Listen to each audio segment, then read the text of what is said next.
السلام علیکم ورحمۃ اللہ وبرکاتہ۔ میں ہوں آپ کا بھائی منصور علی ظہیر، پارہ نمبر 20 کے ساتھ آپ کی خدمت میں حاضر۔ اعوذ باللہ من الشیطان الرجیم، بسم اللہ الرحمن الرحیم۔ امن خلق السماوات والارض وانزل لكم من السماء ماء فأنبتنا به حدائق ذات بهجة ما كان لكم أن تنبتوا شجرها أإله مع الله بل هم قوم يعدلون۔ پارے کا اختتام۔ خلق اللہ السماوات والارض بالحق ان فی ذلک لآیۃ للمؤمنین۔ پارہ نمبر 20، جس کے آغاز میں آسمان سے پانی،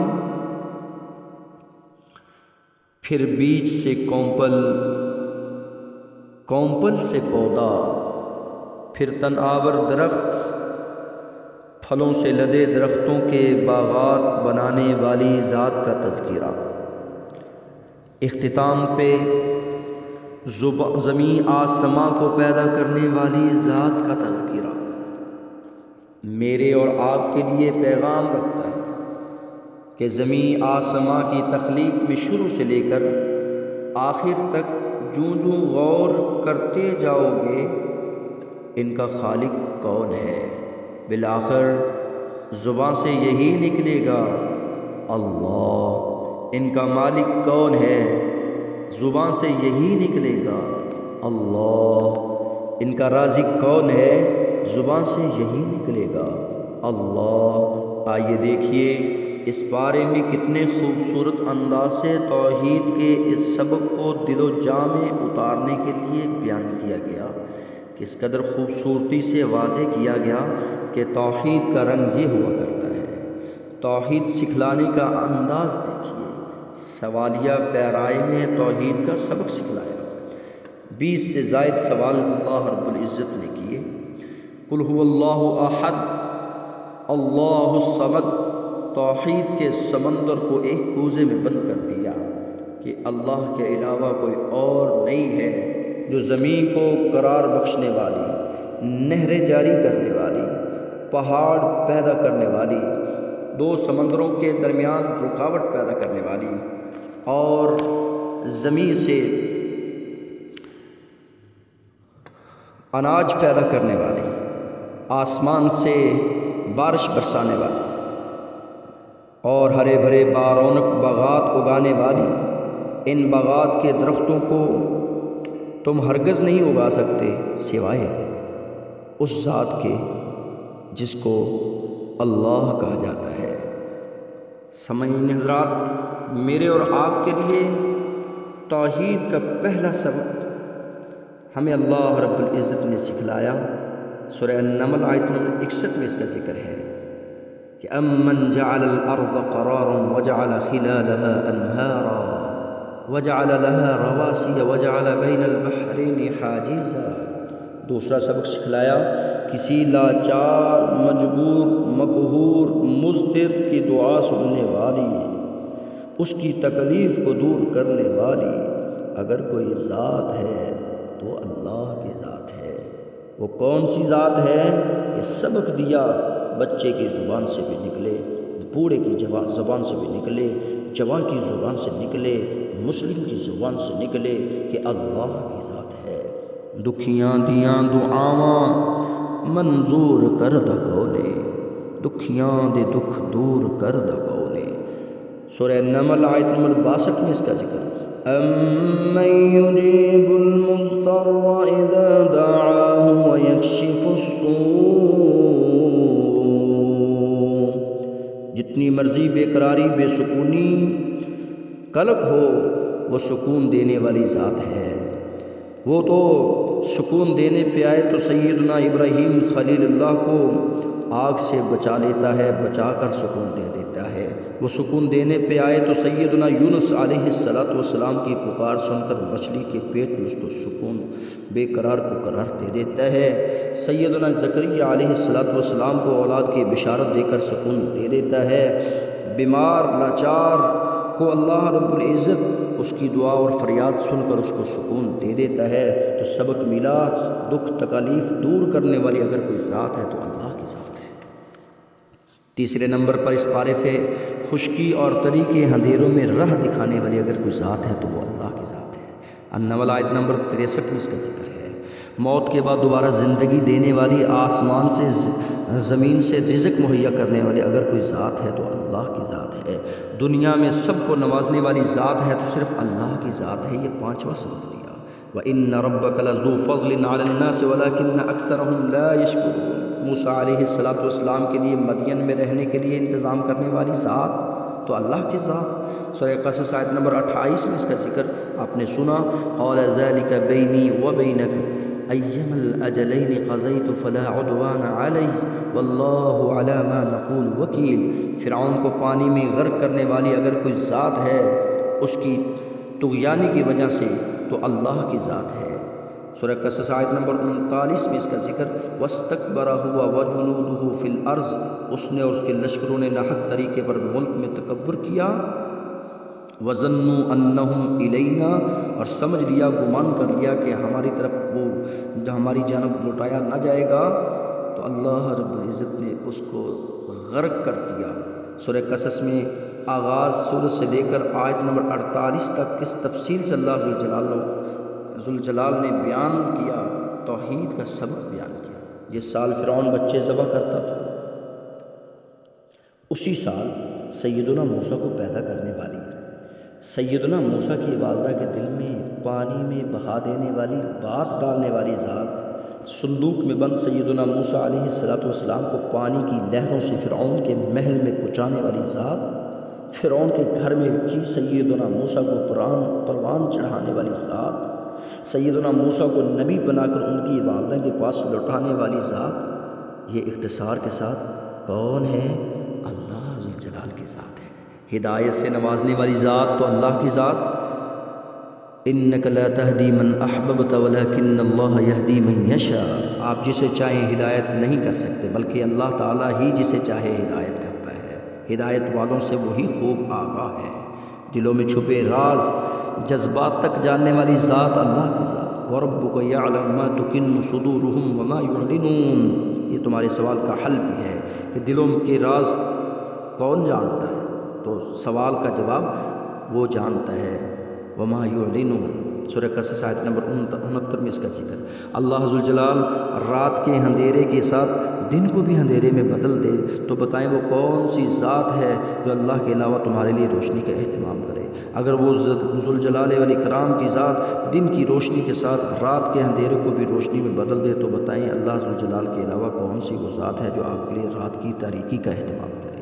قُلْ أَرَأَيْتُمْ إِنْ جَعَلَ اللَّهُ عَلَيْكُمُ اللَّيْلَ سَرْمَدًا، سورہ قصص آیت نمبر 71 میں اس کا ذکر، سورہ قصص آیت نمبر 72 میں اس کا ذکر۔ رات کو سکون کے لیے، دن کو کام کاج کرنے کے لیے کس نے بنایا؟ اللہ کی ذات نے بنایا۔ سورہ قصص آیت نمبر 73 میں اس کا ذکر۔ قارون کو خزانوں سمیت زمین میں دھنسا دینے والی اگر کوئی ذات ہے، اس کے تکبر کی وجہ سے، اس کی بخیلی کی وجہ سے، تو وہ اللہ کی ذات ہے۔ فَخَسَفْنَا بِهِ وَبِدَارِهِ الْأَرْضَ فَمَا كَانَ لَهُ مِنْ فِئَةٍ يَنْصُرُونَهُ مِنْ دُونِ اللَّهِ، آیت نمبر 81 سورہ قصص۔ نیک عمل کے سبب نیک لوگوں میں شامل کرنے والی اگر کوئی ذات ہے تو اللہ ذوالجلال کی ذات ہے۔ سورہ عنکبوت آیت نمبر 9 میں اس کا ذکر۔ الَّذِينَ آمَنُوا وَعَمِلُوا الصَّالِحَاتِ لَنُدْخِلَنَّهُمْ فِي الصَّالِحِينَ، سیدنا نوح علیہ السلام کو 950 سال واز کرنے کی قوت بخشنے والی، قوم نوح کے علاوہ سب کو غرق کرنے والی اگر کوئی ذات ہے تو اللہ کی ذات ہے۔ یہ توحید کا سبق دیا۔ سورہ عنکبوت آیت نمبر 14 تا 15 میں اس کا ذکر۔ وَلَقَدْ أَرْسَلْنَا نُوحًا إِلَىٰ قَوْمِهِ فَلَبِثَ فِيهِمْ أَلْفَ سَنَةٍ إِلَّا 50 عَامًا، 950 سال تک رہے۔ 950 سال زندگی کس نے دی؟ 950 سال دعوت کی توفیق کس نے دی؟ اللہ رب العزت نے دی۔ اور پھر انہیں طوفان نے آ لیا اس لیے کہ وہ ظالم تھے، وہم ظالمون، فانجیناہ واصحاب السفینہ، اصحاب السفینہ کشتی والوں کو ہم نے بچایا، نجات دی، تمام جہانوں کے لیے عبرت کا نشان بنا دیا۔ تو کس نے؟ اللہ۔ سیدنا ابراہیم علیہ السلام کے قتل کے منصوبے، انہیں جلا دینے کی منصوبے ناکام بنا دینے والی ذات ہے تو اللہ کی ذات ہے۔ بدر، احد اور دوسرے لو لشکر میں اللہ رب العزت اسلام کے لشکر کو فتوحات دینے والی ذات ہے تو اللہ کی ذات۔ سورہ عنکبوت آیت نمبر 24 میں سیدنا ابراہیم علیہ السلام کے منصوبے جو انہوں نے بنائے تھے، فما کان جواب قومہ الا ان قالوا قتلوه او حرقوه فانجاه اللہ من النار، تو اللہ رب العزت نے ان کو آگ سے بچایا۔ قوم لوط کو برباد کرنے والی اگر کوئی ذات ہے تو اللہ ذوالجلال کی ذات ہے۔ آیت نمبر 33 سے لیا گیا ہے۔ وَلَمَّا أَن جَاءَتْ رُسُلُنَا لُوطًا سِيءَ بِهِمْ وَضَاقَ بِهِمْ ذَرْعًا وَقَالُوا لَا تَخَفْ وَلَا تَحْزَنْ۔ اصحاب مدین کو عبرت بنا دینے والی اگر کوئی ذات ہے تو اللہ ذوالجلال کی ذات ہے۔ سورہ عنکبوت آیت نمبر 36 اور 37 میں سے اس کا ذکر ہے۔ وَإِلَىٰ مَدْيَنَ أَخَاهُمْ شُعَيْبًا فَقَالَ يَا قَوْمِ اعْبُدُوا اللَّهَ وَارْجُوا الْيَوْمَ الْآخِرَ۔ 20ویں نمبر پہ مثالوں سے مجھے اور آپ کو توحید کے بول سکھانے والی اگر کوئی ذات ہے تو اللہ ذوالجلال کی ذات ہے۔ مکڑی کی مثال بیان کرتے ہوئے سورہ عنکبوت آیت نمبر 41 میں ذکر ہے۔ مثل الذین اتخذوا من دون اللہ اولیاء کمثل العنکبوت اتخذت بیتا وان اوہن البیوت لبیت العنکبوت لو کانوا یعلمون۔ جن لوگوں نے اللہ کے سوا اور کارساز مقرر کر رکھے ہیں ان کی مثال مکڑی کی سی ہے، وہ بھی ایک گھر بنا لیتی ہے، حالانکہ تمام گھروں سے زیادہ کمزور گھر مکڑی کا گھر ہی ہے، کاش وہ جان لیتے۔ اللہ ذوالجلال نے اپنی توحید کے بیان کے ساتھ ساتھ میرے اور آپ کے لیے توحید کے رنگ بھی بیان فرمائے۔ اصل توحید یہ ہے کہ توحید کا رنگ نظر آئے۔ توحید کا رنگ یہ ہے توکل اور بھروسہ کیا جائے تو اللہ کی ذات پہ کیا جائے، اس پہ توکل کیا جائے جس پہ پیغمبر خلیل اللہ نے توکل کیا، جس پہ جناب محمد الرسول اللہ نے توکل کیا، انبیاء و رسول نے توکل کیا، اولیاء اعظام نے توکل کیا۔ توکل اسی طرح کیا جائے جس طرح توکل کرنے کا حق ہے، اپنے تمام معاملات کو اللہ کے سپرد کر دیا جائے۔ فتوکل علی اللہ انک علی الحق المبین۔ توحید کا رنگ یہ ہے کہ زبان پہ جاری رہے الحمدللہ کے کلمات جاری رہے۔ سورہ نمل آیت نمبر 93 میں اس کا ذکر وقل الحمدللہ سیریکم آیاتی۔ توحید کا رنگ یہ ہے کہ زبان پہ جاری رہے استغفار کے کلمات جاری رہیں۔ سورہ قصص آیت نمبر 16 میں آپ نے سنا قال رب انی ظلمت نفسی فاغفر لی فغفر انہ هو الغفور الرحیم۔ توحید کا رنگ یہ ہے کہ دست دعا بلند ہو تو صرف رب العالمین کے سامنے بلند۔ سورہ قصص آیت نمبر 24 قال رب انی لما انزلت الی من خیر فقیر۔ کہنے لگے موسیٰ علیہ السلام اے پروردگار اب میں مدین کی طرف تو آ چکا ہوں، تو جو کچھ بلائی میری طرف اتار میں اس کا محتاج ہوں، میں محتاج ہوں، میں نبی ہو کر محتاج ہوں تیرا، تو میرا حاجت روا ہے۔ سبق دیا کہ جب بھی دستے بلند کرنا ہو، اپنے ہاتھ پھیلانے ہوں تو اذا سألت فاسأل اللہ، اپنے رب سے مانگنا۔ توحید کا رنگ یہ ہے کہ کبھی زبان پہ نہ آئے فخری جملے، کبھی زبان پہ نہ آئے، بلکہ قارون نے یہ فخری جملے کہہ کر اپنے آپ کو غرق کیا۔ سورہ قصص آیت نمبر 78 اللہ کے غضب کا شکار ہوا قال انما اوتیتہ علی علم عندی۔ توحید کا رنگ یہ ہے کہ اللہ ذوالجلال کے ساتھ شریک نہ ٹھہرایا جائے، غیر اللہ کو شریک نہ ٹھہرایا جائے۔ ولا تدعوا مع اللہ الہ آخر، سورہ قصص آیت نمبر 88 میں اس کا ذکر۔ توحید کا رنگ یہ ہے کہ حالات کی بھٹی جیسے بھی گزارا جائے زبان پہ جاری رہے، توحید کا ترانہ جاری رہے، جیسا کہ احد احد کے نعرے لگاتا رہا بلال، تو جنہ مرضی ظلم کمالے پامیں بلدی اگتے لے ڈالے، کلمہ نہیں چھڑنا، توحید کو نہیں چھوڑنا۔ احسب الناس ان یترکوا ان یقولوا آمنا وهم لا یفتنون وَلَقَدْ فَتَنَّ الَّذِينَ مِن قَبْلِهِمْ۔ کیا لوگوں نے یہ گمان کر رکھا ہے کہ ان کے صرف اس دعوے پر کہ ہم ایمان لائے ہمیں انہیں بغیر آزمائے ہوئے ہی چھوڑ دیں؟ ان اگلوں کو بھی ہم نے خوب جانچا، یقیناً اللہ تعالیٰ انہیں بھی جان لے گا جو سچ ہے۔ فَلَيَعْلَمَنَّ اللَّهُ الَّذِينَ صَدَقُوا وَلَيَعْلَمَنَّ الْكَاذِبِينَ۔ توحید کا رنگ یہ ہے کہ انسان خدمت گزار ہو جائے، والدین کا خدمت گزار، جس کا ذکر سورہ عنکبوت آیت نمبر 8 میں وَوَصَّيْنَا الْإِنسَانَ بِوَالِدَيْهِ حُسْنًا، کیونکہ یہ اطاعت الہی ہے، والدین کی خدمت کرنا۔ توحید کا رنگ یہ ہے کہ زبان پہ جاری ہو، توحید کا ترانہ جاری ہو۔ سورہ عنکبوت آیت نمبر 17 میں اس کا ذکر ہے انما تعبدون من دون اللہ اوثانا وتخلقون افکا ان الذین تعبدون من دون اللہ لا یملکون لکم رزقا، جن کو اللہ کے علاوہ تم عبادت کے لیے پکارتے ہو یا عبادت کرتے ہو، وہ تو تمہارے رزق کے مالک نہیں ہیں۔ اللہ سے رزق تلاش کرو، وَاعْبُدُوهُ وَاشْكُرُوا لَهُ الیہ ترجعون۔ توحید کا رنگ یہ ہے کہ مدد طلب کی جائے، صرف اللہ ذوالجلال سے مدد طلب کی جائے۔ ایاک نعبد و ایاک نستعین کا معنی بھی یہی ہے۔ اور وَإِذَا اسْتَعَنْتَ فَاسْتَعِنْ، ان مفسد قوموں پر میری مدد فرما۔ میری اللہ رب العزت سے دعا کہ خالق و مالک مجھے اور آپ کو ایسی توفیق سے نوازے، اختیار کریں جن سے توحید کا رنگ نظر آئے، ان کاموں سے محفوظ فرمائے جن کے سبب توحید کا سلسلہ کمزور ہوتا چلا جائے، خاتمہ بالایمان فرمائے، جنت الفردوس میں اپنے حبیب کی رفاقت نصیب فرمائے، آمین یا رب العالمین۔ اس کے ساتھ